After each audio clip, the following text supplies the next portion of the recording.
Swayam Prabha. Digital India. Educated India.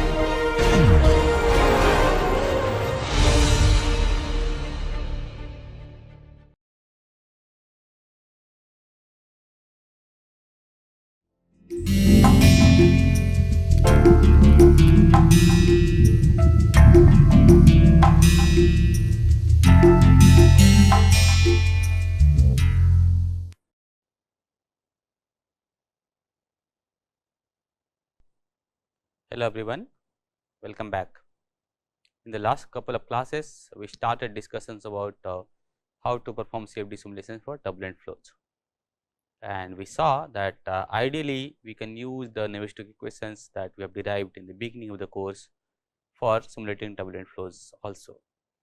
But for realistic situation, the Reynolds number is so high that the separation of scales is very large.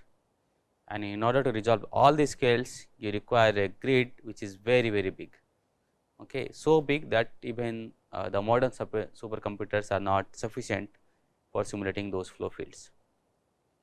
So, we resort to other approaches. For example, we can do large eddy simulation that we discussed earlier, which is slightly cheaper than, not slightly, actually a lot cheaper than doing the direct numerical simulation, where we resolve all the scales.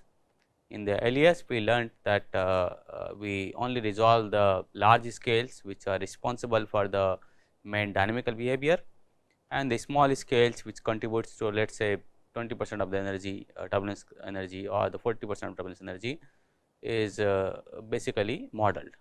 Okay.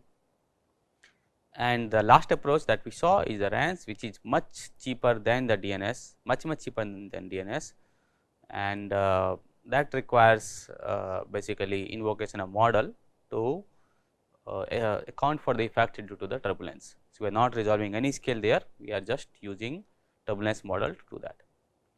Now, in the RANS approach, as the name suggests, Reynolds average Navier-Stokes equations, we do not solve the Navier-Stokes equations, but we rather solve an averaged equations, which is called the Reynolds averaged equations. Okay. And that is why we do not get the instantaneous flow field, we do not get the complete flow field, but we get an average flow field. But that also has a lot of information from an engineering point of view, and let us say if you are able to do a mean flow simulation accurately, predicting all the main flow features, then it will be very useful for our design. Okay. And because it is much cheaper than DNS, this is the preferred tool in most of the engineering applications, okay, and engineering design. So, let us start with the derivations of the RANS equations.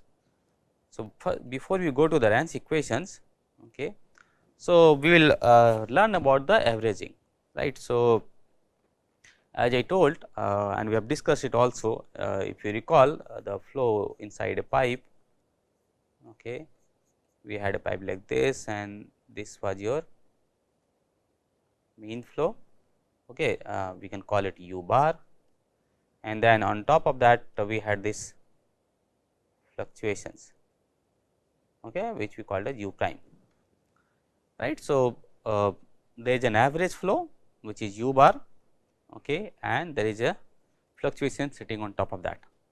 So, in the RANS we solve for this average flow, okay, and the fluctuations, the effect of fluctuations are incorporated using a turbulence model.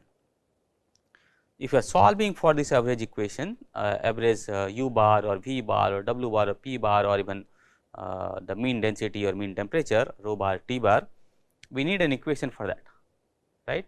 So, we will derive that equation, those equations are called the RANS equations. We will do it for first the incompressible flow, because that is lot easier than the very complicated compressible flow. Okay. So, before we derive the equation, we need to define what is this average quantity U bar is. So, it seems you can define it in many ways. Okay. So, one is given here, which is called the classical time averaging.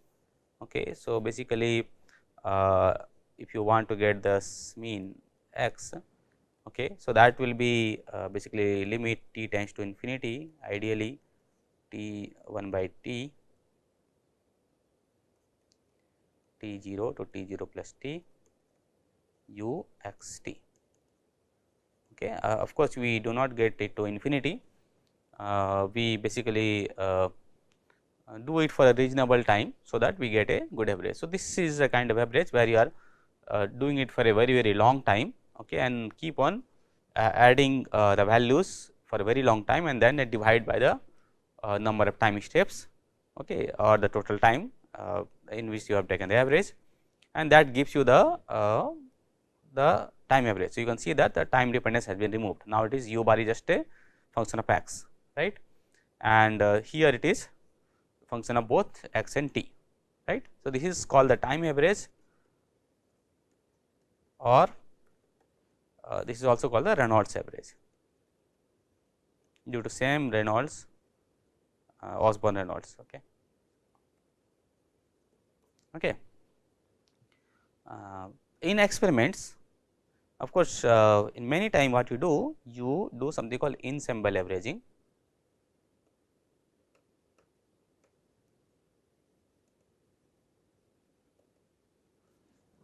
So, if I can represent it let us say by tilde, so that will be like limit n tends to infinity 1 by n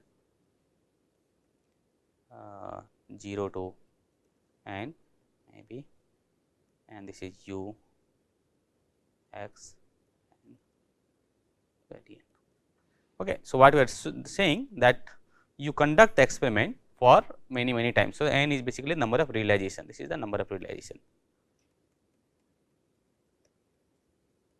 Okay.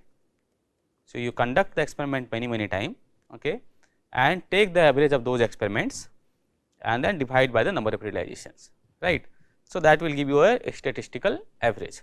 So, of course, you cannot do, it is not possible to do it many times to conduct the experiment, right. So, of course, n does never goes to infinity, but you can assume for a reasonable time frame. You can also discuss something called spatial averaging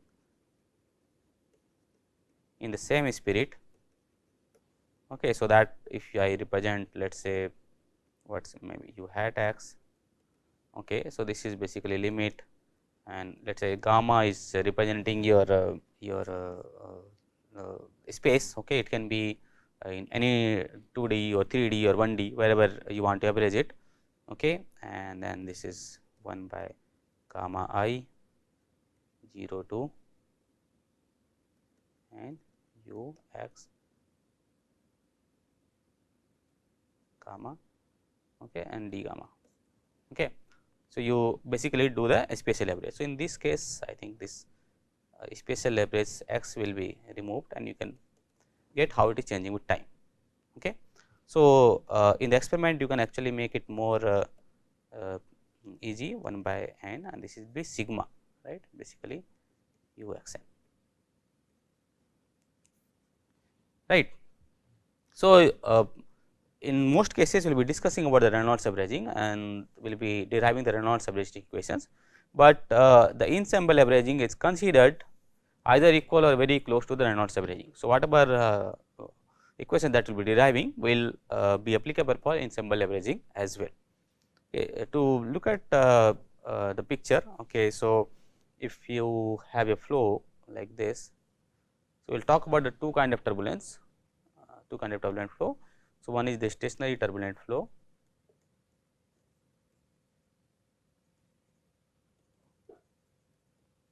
okay. So, let us say this is your mean. So, we had this fluctuations in the beginning and ultimately it becomes stationary.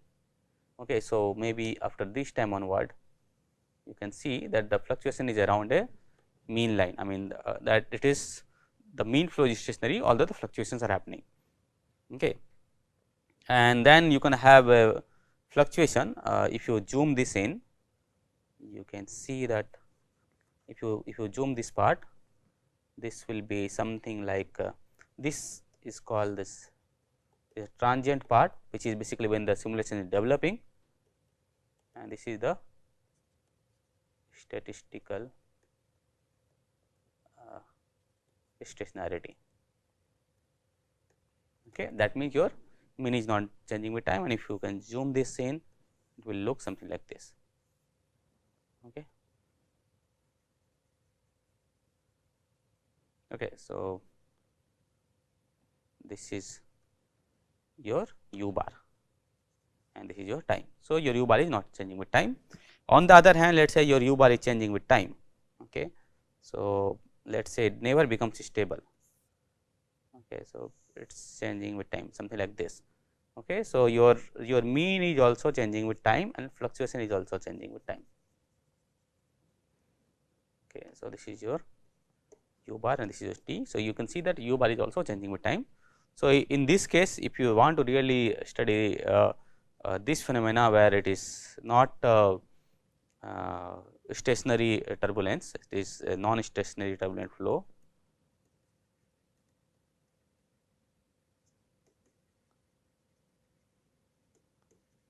So, then you have to do either you use the unsteady approach. For example, you can conduct U-RANs, okay, where you can see how the u bar is changing with time. Okay. In that case, your del u bar by del t will not be equal to 0. Okay. So, you can I mean the foundation of U-RANs is not very strong, I mean compared to let us say LES and DNS, okay, because you know we are deriving the equation for RANs and the assumption behind that is that you are doing it for the Reynolds average quantity or the time average quantity, right. But on the other hand, you are talking about del u bar by del t not equal to 0, right. So, once you derive the equation, the RANS equation, you will see that there is a term which is del u bar by del t equal to 0. This is the first term in the momentum equation, right. So, it is assumed that by default that del u bar by del t goes to 0, but you can use an iterative process and make sure that this value becomes so small that now it is a the solution that you want, that is stationary solution. But if it does not go to 0, then you can switch to U-RANs and then you can tell that okay, this is not going to converge, it is going to fluctuate, keep on fluctuating, the mean will also keep on changing. So, you can conduct U-RANs in those particular cases, but my suggestion is that if you can do LES of this kind of flows, okay, because LES and DNS they use Navier-Stokes equation instead of RANS equations, instead of Reynolds average Navier-Stokes equations. So, then it is physically more consistent. Okay. But of course, you have the equation RANS equation which has got the del u by del t term and you can always do this simulation by not converging that del u bar by del t to 0. Okay.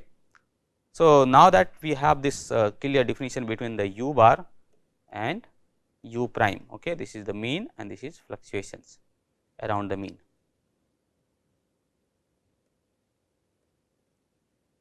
Okay. So, you can write it your any quantity, I am writing x and t in terms of basically u bar x plus u prime x and t, right. U prime will always change in time, this is the fluctuation and this is only a function of x here. Okay. I am talking about RANS here. Okay.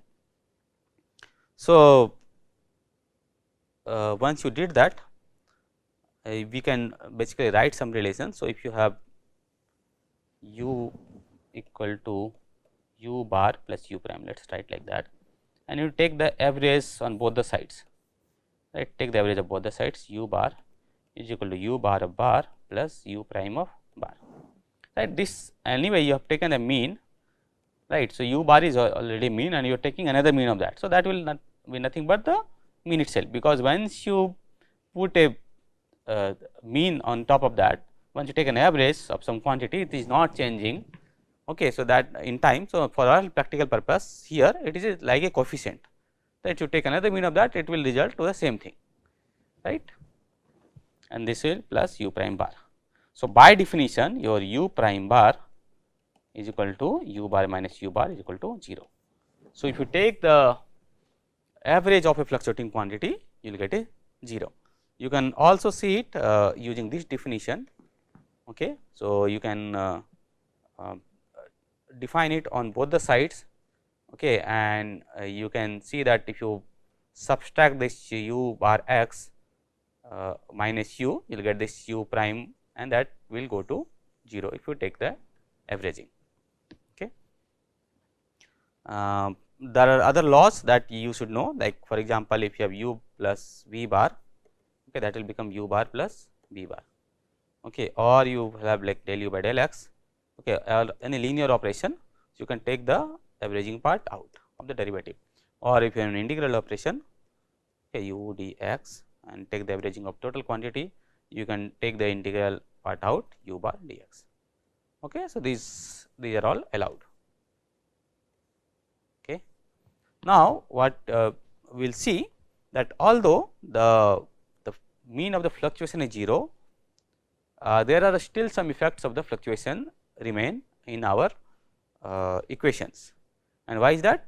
Because we have non-linear terms in our equations, right. If you recall our momentum equation, that is given by let us say del rho u by del t plus del by del x j rho u I u j, okay, minus del p by del x I plus del tau I j by del x j, right. So, there is a term which has got non-linearity and it has got some correlation, right. So, let us do it for like u and v. So, I and j are basically the indices in different directions.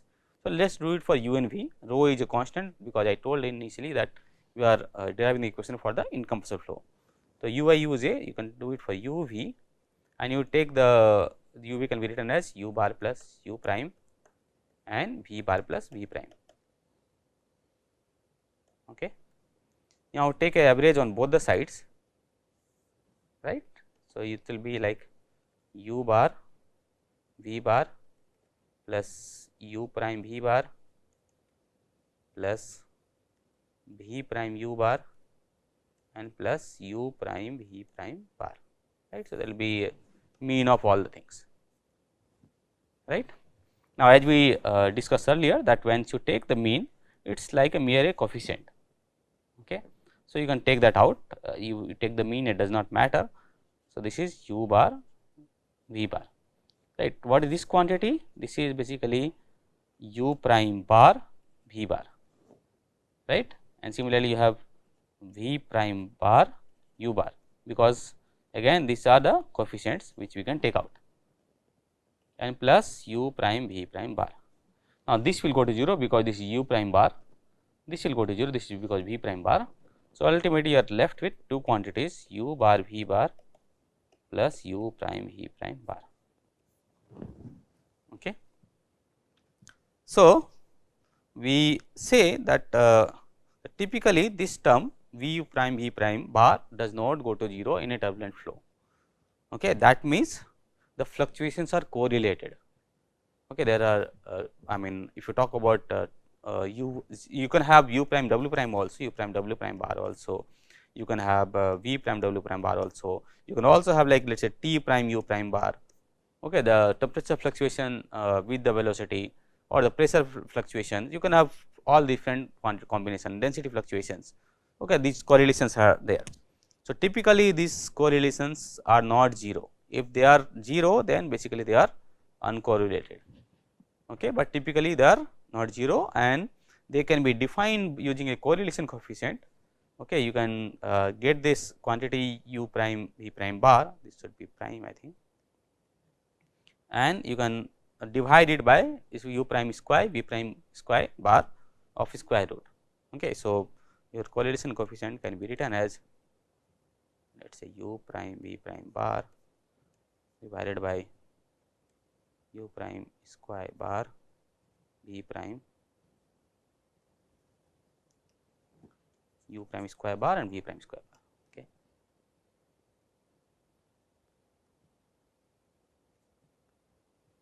Okay. This is just to normalize this u prime v prime bar, and as you know that if it is completely correlated, this will become 1. Okay. And if it is not correlated, completely not correlated, then it will become 0.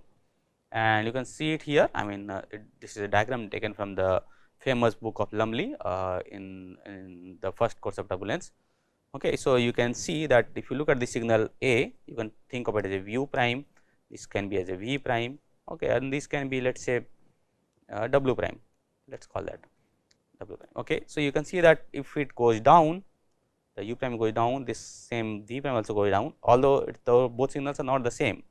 right, when it is going up almost like nearly same time it is also going up, and then it is remaining positive for most of the time when the u prime is remaining positive, and then when it is going down this one is also going down. So, it is correlated for most of the time. So, you can say that u prime v prime bar is not equal to 0, that means this is correlated. Okay. On the other hand, let us say you try to do u prime w prime bar. Okay, you multiply this signal with this signal and take an average. Okay, and you will see that basically these are not correlated, they do not follow the similar time stamps where they go down or go up, right. So, then it does not go to 0, okay, so they are basically uncorrelated. Okay. Similarly, v prime w prime, this is also uncorrelated.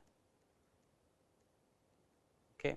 So, typically the point here is that in most of the turbulent flows your fluctuations are correlated, okay, and that is how you get some additional stress that we will discuss very soon. Okay. Now, let us start deriving the branch equations. Okay. So, we will start with the continuity equation, right. So, the continuity equation will be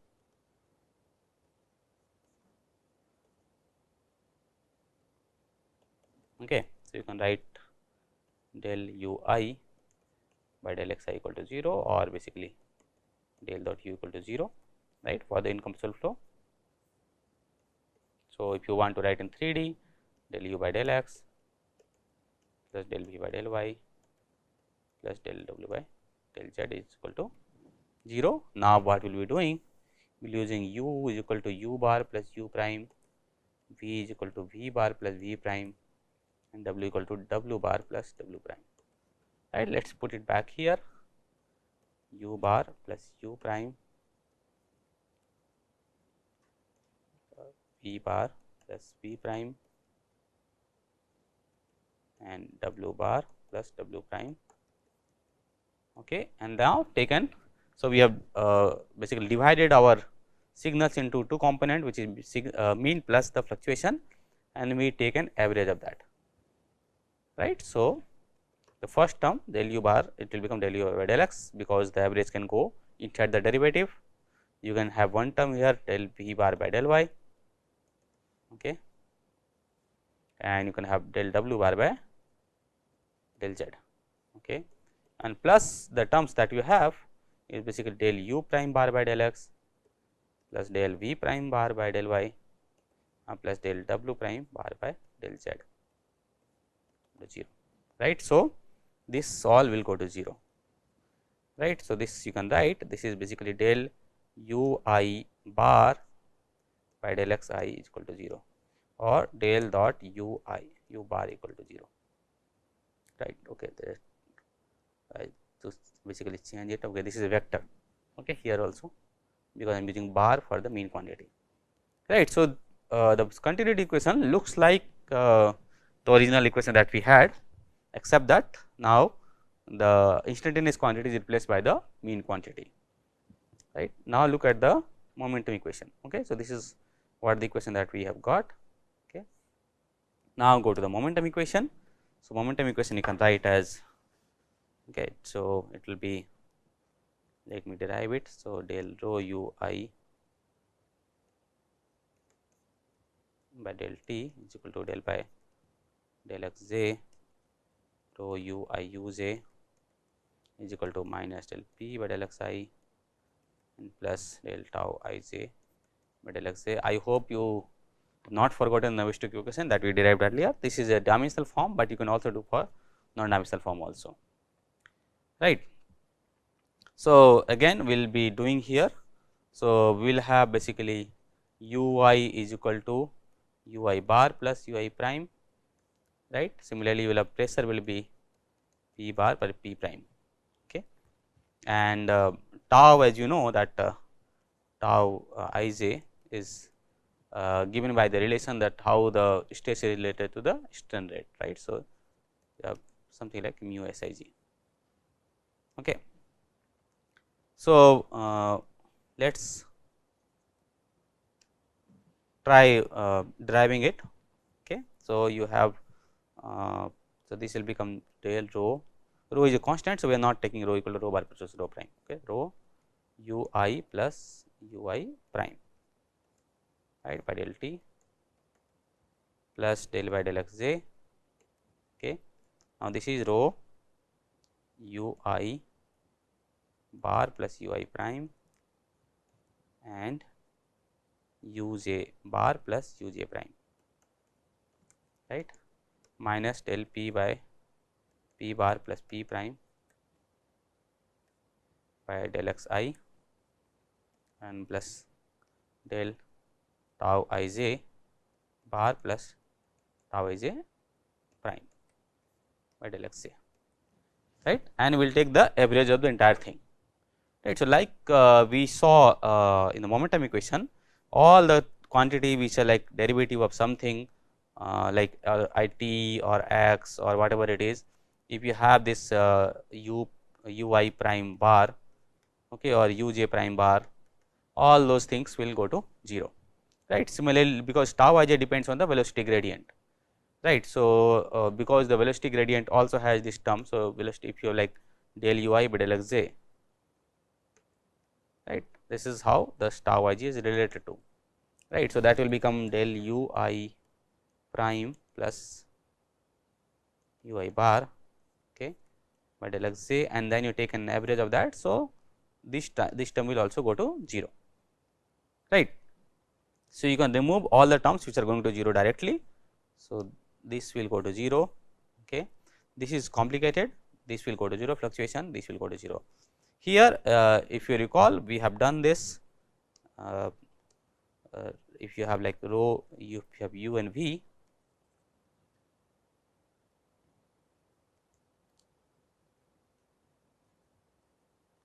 u v bar is equal to u bar v bar plus u prime v prime bar, right. So, same thing can be applied directly here, and you will have equation which is del rho u bar u I by del t plus del by del x j, okay, u I u j bar minus u I prime u j prime bar, right, plus u I prime u j prime bar, okay, is equal to minus del p bar by del x I and plus del tau I j bar by del x j, right. You can write it in terms of del rho u I. You can take this term on the right hand side, okay, and put it here, del rho u I bar by del t is equal to del by del x j u I u j is equal to minus del p by del x I plus del by del x j tau I j bar minus there will be rho also here, okay, because taken the rho also here. So, rho u I j, so rho u I prime u j prime, right. So, this is the Rayon's equation that I was talking, okay. Now, you can compare it with the Navier-Stokes equations, and the form looks very similar, except that we have the bar we have the now the bar quantity instead of the instantaneous quantities, but there is one major difference which is this one, okay. You have an additional term coming in your momentum equation, okay, and it will come because I have written in the tensor quantity, it will come in all the 3 equations, right, x momentum, y momentum, z momentum, and this term is the biggest problem in turbulence, okay, because I mean all other quantities you have like let us say if you are doing the incompressible flow, the flow variables that you are looking for basically u, v, w and p, right, and you have one continuity, okay, and 3 momentum equation. If it is laminar, you can solve it directly. When it is turbulent, you have this quantity which is rho u prime v prime bar, okay, and then you will have rho u prime bar, and so on and so forth, right. So, how many quantities that we have that we do not know, apart from the flow variable, mean flow variables is basically you have, if you expand this minus rho u I prime u j prime bar, it will become minus rho u prime square minus rho u prime v prime minus rho u prime w prime, right. It is now a tensor, right. This is minus rho u prime v prime. Okay, this is symmetric. You can see these are symmetric terms. Minus rho v prime r square minus rho v prime w prime bar. Okay, none of them is non-zero. This will be again minus rho u prime w prime bar minus rho v prime w prime bar minus rho w prime bar square. Okay, so these two are symmetric, this and this is symmetric.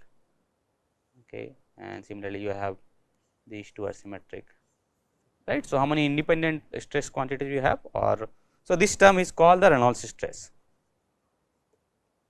Okay, and we will see how it is related to the stress that we get. Okay, this is not exactly the stress, but it is like stress.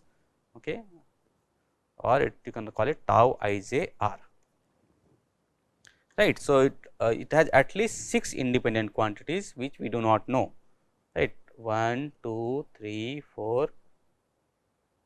Okay, so these 3 of this, and then u prime v prime. Okay, no, let me count that. Okay, this is 1, 2, 3, 4, 5 and 6. Okay, these are basically the quantities which are symmetric, right. So, I have 6 stress quantities which are unknown.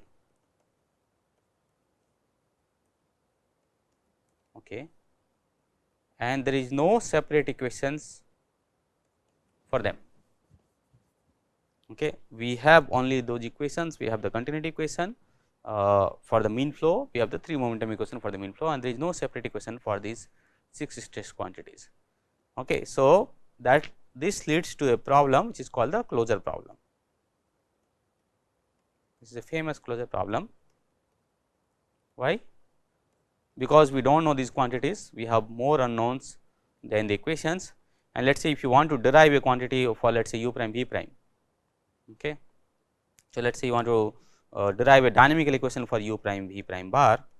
Okay, let us say del by del t of rho u prime v prime bar. If you want to derive, you will quickly see, like we saw here, that when we tried deriving this u I u j, you got u prime v prime bar. Similarly, if you try deriving this u prime v prime bar equations, you will get the equation which is like triple correlation. It can be u prime v prime bar, u w prime bar, or u prime v prime bar, u prime v prime bar, and so on and so forth, right. So, you will have triple correlations, again these are unknowns.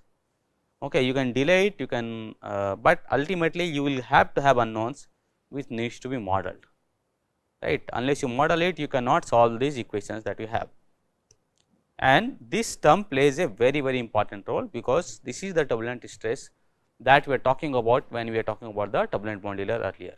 Yeah, remember we had this viscous sublayer, and then we had the log layer. Okay, in the log layer we said that the turbulence stress is more dominant, right. So, this is the stress that we are talking about. Let us take a very simple example. Okay. So, yeah, this we have already discussed. Last one point before I go to the example, you can take the trace of this tensor. Okay. So, if you can see, this is rho u prime bar square minus rho v prime bar square. Trace is basically summing all the terms in the diagonal. Okay. Okay, and this is basically nothing but 2 rho k, right. This will be minus 2 rho k if you are doing it this way, right. Why? Because that k is, what is k? K is called the turbulence kinetic energy,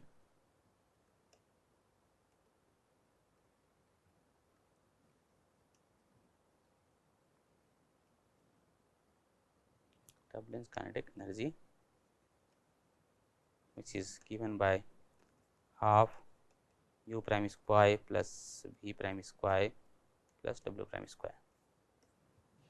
Okay. So, these terms, this u prime v prime bar, okay, minus rho u prime w prime bar minus rho v prime w prime bar, okay, these are called the shear stresses.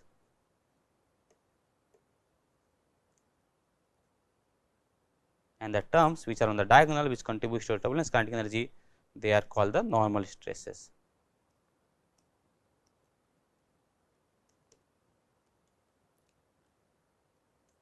Okay, these are the normal stresses.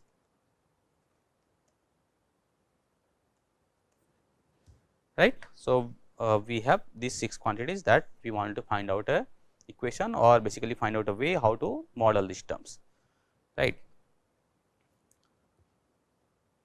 Now, look at this term. Okay, let me discuss it here. Okay.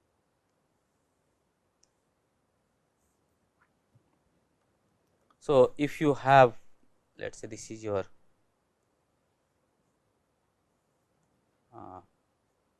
Boundary layer, typical boundary layer, let us say this is your u bar, okay, and very close to the wall you have the viscous sublayer, and after that you will have the turbulent stress dominating, right. So, your if it is a 1D flow, okay, 1D shear flow, you can write your total stress is equal to tau viscous and plus tau turbulent, right, which is this will be given by mu del u by del y, okay, and this will be given by minus rho u prime v prime bar, right. So, this why it is called the turbulent stress. So, let us look at the behavior. Okay, let us say we have a phase here towards which the flux is happening. Okay, there is some flux, if there is a mass flux. Okay, so then it will be like rho v and a, right. So, this is density multiplied by the volume, this is mass flux, and if it is basically the mean flow, you can do rho v bar a, right. If you go to the momentum flux now, okay. So, let us say if you have a velocity in this direction, this is u, this is the, right. So, the momentum flux will be given by rho v a into u, right, if there were no fluctuations, or you can rearrange it, which is basically rho u v and a, right. But if you have the fluctuations, this will become rho u bar v bar a and plus rho u prime v prime bar into a, right. So, this is your momentum transport,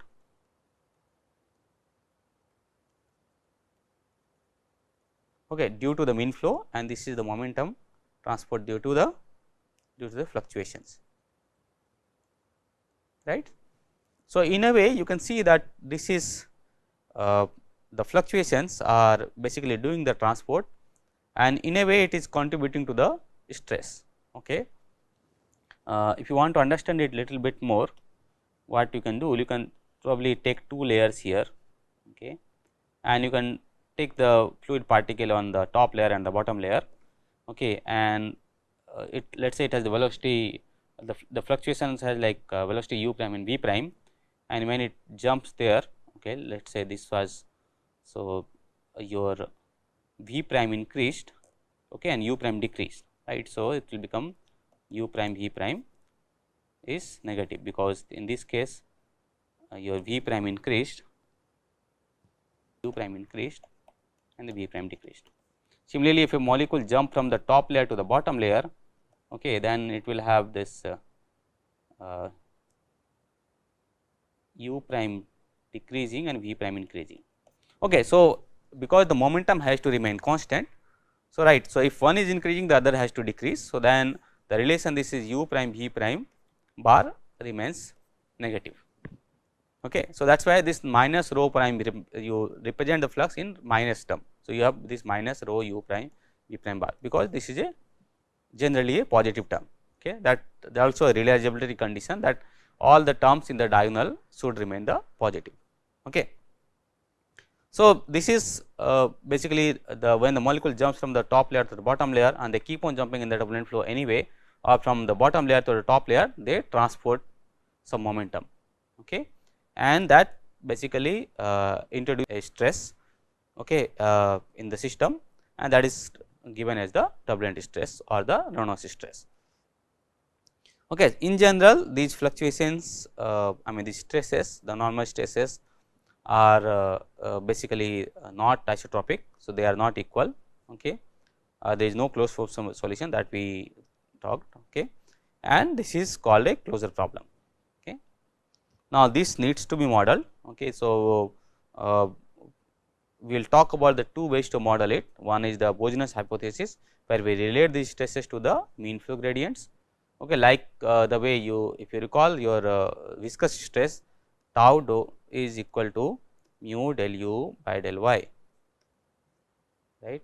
Can we have something for the Reynolds stress also, minus rho u prime v prime bar is equal to, let us say, instead of mu you can call it mu t, which is a kind of turbulent viscosity. Remember, this is not a fluid property, this is a flow property, okay, and del u by del y. So, if you can relate that, we already know the gradient from the solution of our equations. If you can somehow find out this mu t or model this mu t, we can find out all the stresses. Okay, very similar to how do we do the stresses tau I j, right here. And the other is that you can get the dynamical equations for the stresses themselves, okay, and solve the transport equations. As I told that you can have the equation which is del by del t rho u prime v prime bar. Similarly, rho u prime bar square, you need to have 6 equations, 6 transport equations. Then also you will have terms which needs to be modeled, which are the triple correlations. Okay. So, there are two schools of thoughts. One is the eddy viscosity model, where we get a viscosity equivalent to the molecular viscosity, okay, and other is you basically solve the Reynolds stress equations directly, derive the equation for the Reynolds stresses.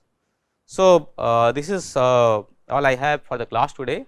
What we will do in the next class is we will look at the compressible flow equations, okay, and we will see that there are more terms which are appearing in the compressible lens equations, okay, compared to the incompressible lens, okay, and we will get into more detail of these models, eddy viscosity model and the Reynolds stress transport model in the next few classes, and then ultimately we will look at some of the popular turbulence models and the transitional models.